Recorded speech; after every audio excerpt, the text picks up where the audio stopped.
नमस्कार दोस्तों, आप देख रहे हैं समाचार यात्रा। आज हम सावित्रीबाई फुले के जन्मदिन का कार्यक्रम मना रहे हैं। अभी हमारे साथ जो है कि मतलब बहुत सारे यहाँ पे नेता और भी बैठे हुए हैं।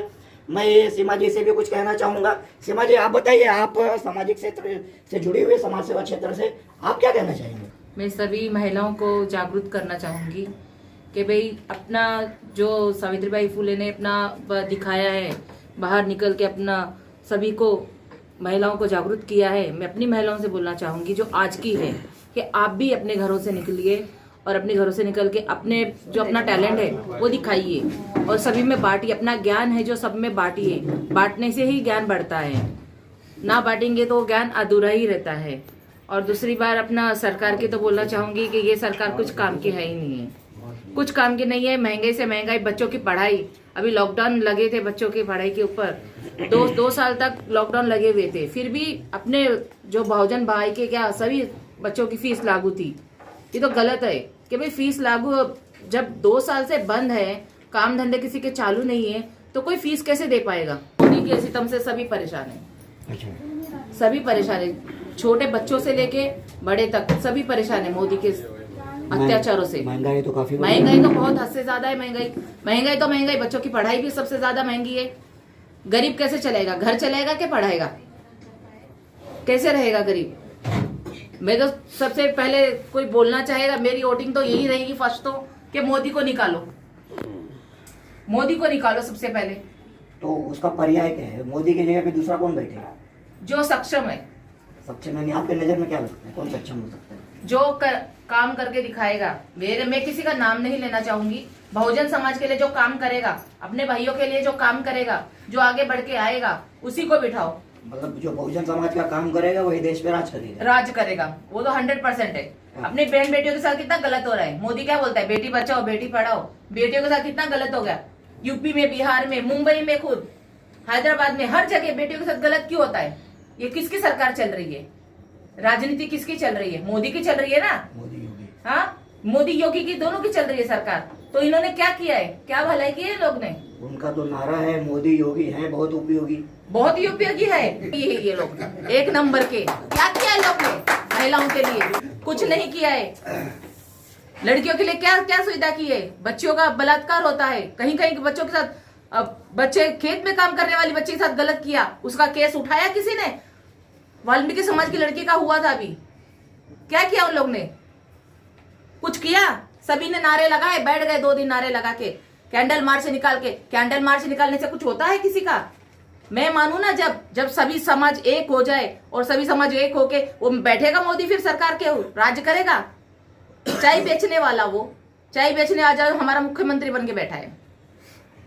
प्रधानमंत्री, चाय बेचने वाला प्रधानमंत्री है। प्रधानमंत्री बन के उसका साथ में तो है योगी भी, दोनों भी तो है। तो दोनों उपयोगी नहीं है? उपयोगी कोई भी नहीं है उनमें से। दोनों में से कोई भी नहीं है? दोनों भी मैं तो बोलते रही हूँ, दोनों में से कोई भी नहीं है।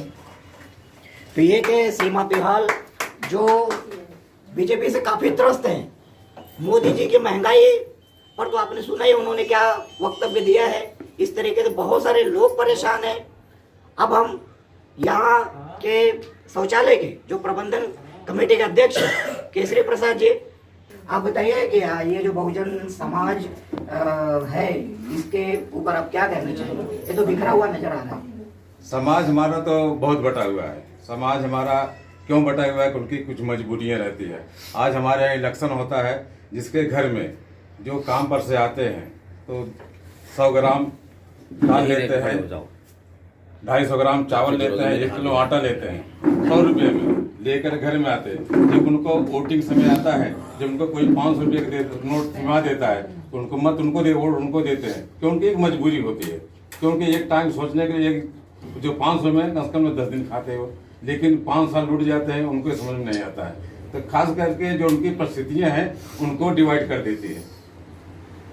ये आधुनिक युग में उनकी परेशानी है, उनके कारण है कि वो 500 उनको दिखता है, लेकिन 5 साल अपनी समस्या को नहीं दिखता है, इसलिए डाइवर्ट हो जाते हैं लोग। ये थे केसरी प्रसाद, इनका कहना है कि वोटर अगर बिके नहीं तो सरकार, सक्षम सरकार आ सकती है। अब हमारे देश जो है कि मतलब यूपी से आए राष्ट्रीय उपाध्यक्ष भारती जी है। आज आप मुंबई में हैं और समाचार यात्रा में सबसे पहले आपका स्वागत है।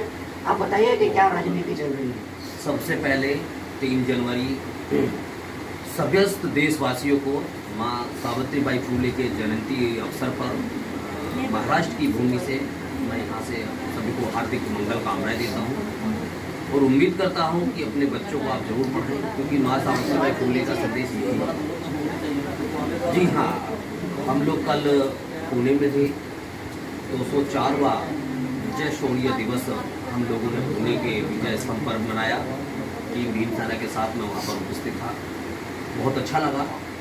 वहाँ से अगला जो मूवमेंट है वो महाराष्ट्र की तरफ है और ये एक ऐसा प्रदेश रहा है कि जो बहुजन समाज के तमाम संतों गुरुओं महापुरुषों की जन्मस्थली के साथ साथ में कर्मस्थली भी रहा है।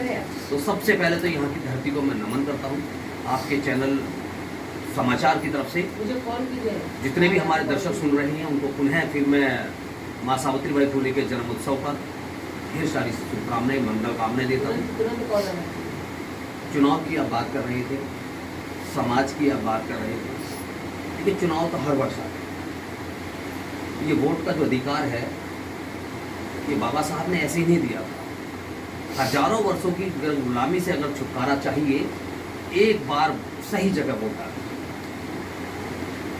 ये एक मत हमारा भविष्य बदल देता है, लेकिन काफी वर्षों से देखने को मिल रहा है कि ऐसा हो नहीं पा रहा। ऐसा हो इसलिए भीमसेना पूरे देश के अंदर जगह जगह जाकर के समाज के लोगों को जागरूक करने का काम कर रही है। समाज के जो हमारे प्रतिनिधि हैं, जहाँ भी हमारे समाज के प्रतिनिधि हैं, कहीं ना कहीं वो किसी न किसी सामाजिक संस्था के माध्यम से, किसी मूवमेंट के माध्यम से वो समाज को अगर जागरूक कर रहे हैं, उस मूवमेंट को आगे ले जाने का काम कर रहे हैं। भीमसेना उनसे संपर्क कर रही है और संपर्क करने के साथ साथ उनके साथ सामंजस्य बनाते हुए एक उस मुहिम पर हम काम करना चाह रहे हैं, कर भी रहे हैं, तो जो बाबा साहब ने हमें दी है। क्योंकि जब तक हम संगठित नहीं होंगे तब तक हम संघर्ष नहीं कर सकते, तब तक हम अपनी सत्ता नहीं बना सकते। तो जब तक हम सत्ता में नहीं आएंगे तब तक ये अत्याचार और अन्याय ऐसे ही चलता रहेगा। हजारों वर्षों से शोषण सहा है, आगे भी सहा जाएगा, लेकिन उससे अगर समाधान चाहिए तो ये वोट सही जगह पड़ना चाहिए। अभी है कि मतलब यहाँ पर कॉर्पोरेशन का चुनाव आने वाला है, तो आप क्या सोचते हैं, मतलब किस पार्टी को भीमसेना का समर्थन रहेगी? देखिए, भीमसेना तो एक गैर राजनीतिक संगठन है। महाराष्ट्र के अंदर तमाम पार्टियां काम कर रही हैं, तमाम पार्टियां आज 3-3, 4-4 पार्टियों की सरकार भी चल रही है। भीमसेना किसी राजनीतिक पार्टी की बात नहीं करती है। भीमसेना केवल समाज की बात करती है। हम ये चाहते हैं कि जो म्युनिसिपैलिटी का जो आपका चुनाव है, उस चुनाव में अपने समाज के प्रत्याशियों को अधिक से अधिक वोटों से जिताएं, उनको सदन में भेजें, जिससे कि वो आपकी बात वहाँ रख सकें, आपकी सुविधाओं का ख्याल रख सकें, आपके अधिकारों के लिए वो वहाँ लड़ें। और ये म्युनिसिपैलिटी बोर्ड में ही नहीं, ये सदन में भी होना चाहिए, विधानसभा में भी और लोकसभा में भी। क्योंकि बाबा साहब ने जो संविधान दिया है, उस संविधान में उन्होंने आर्टिकल के अनुसार हमें एक रिजर्वेशन दिया है। उस रिजर्वेशन के माध्यम से 131 तो लोकसभा के सांसद आपके वोट के माध्यम से वो जीत करके वहां जाते हैं। वो पार्टी नहीं देख रही, हमें वो समाज के माध्यम से बदल जाते हैं। बिल्कुल, हमें ये जो रिजर्वेशन है ये कम्युनिटी को देख करके मिला है कि आप जीते और वहां जाकर के इस कम्युनिटी की बात करें, अपने समाज की बात करें, उनके अधिकारों की बात करें। लेकिन ऐसा नहीं होता। लोग पार्टी से जीतते हैं, पैसा देकर के टिकट लेते हैं और वहां जाकर के उन चीजों को भूल जाते हैं। भीमसेना ऐसे नेताओं को सही रास्ते पर लाने का काम और सही आईना दिखाने का काम कर रही है कि ऐसे लोग अगर जीतते हैं और सदन में जाते हैं तो सबसे पहले तो हम उन लोगों का बहिष्कार करेंगे। और यहाँ जो जनता बैठी हुई है, आपके माध्यम से जो जितने भी देशवासी मुझे सुन रहे हैं, मैं उनको भी इस चीज के लिए उन्हें आश्वस्त करता हूँ, अपील और अनुरोध करता हूँ कि वोट देते समय ऐसे व्यक्ति का ही चुनाव करें जो जीतने के बाद आपकी बात रखे। ये थे भारती जी, जिनका ऐसा मानना है कि जो लोग हैं जो नोट देकर टिकट लेके आते हैं, ऐसे लोगों से सावधान रहे। अपने बीच के जो लोग हैं जो आपके सुख दुख में काम आते हो, ऐसे लोगों को आप वोट करिए।